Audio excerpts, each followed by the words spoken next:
ಅನಗತ್ಯ ಗೊಂದಲಗಳನ್ನು ತಪ್ಪಿಸಲು ಈ ಸ್ಥಳದ ಬಗ್ಗೆ ಹೆಚ್ಚಿನ ಮಾಹಿತಿ ನೀಡಲಾಗುವುದಿಲ್ಲ. ನಮ್ಮ ಗೌಪ್ಯತೆಯನ್ನು ನಿರ್ಧಾರವನ್ನು ಗೌರವಿಸಿ. ನಮಸ್ಕಾರ ಗೆಳೆಯರೆ. ನಮ್ಮ ಗೆಳೆಯ ನಮ್ಮ ಊರಲ್ಲಿ ನಾನು ನೋಡದೇ ಇರೋ ಒಂದು ಸ್ವರ್ಗ ಇದೆ, ಅದನ್ನು ತೋರಿಸ್ತೀನಿ ಬಾ ಅಂತ ಕರ್ಕೊಂಡು ಹೋಗ್ತೀನಿ ಅಂದ. ಸರಿ, ನಾನು ಹೋಗೋಣ ಅಂತ ಹೊರಟೆ. ಆಯಿತಾ, ಹೋಗ್ಬೇಕಾದ್ರೇ ದಾರಿ ಮಧ್ಯದಲ್ಲೇ ಸ್ವರ್ಗ ಸಿಕ್ಬಿಡ್ಬೇಕಾ.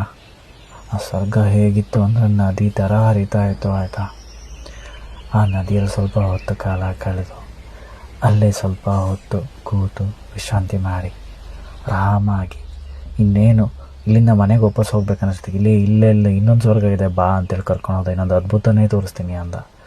ಆ ಅದ್ಭುತ ಹೇಗಿತ್ತು ಅಂದರೆ ನೋಡಿ,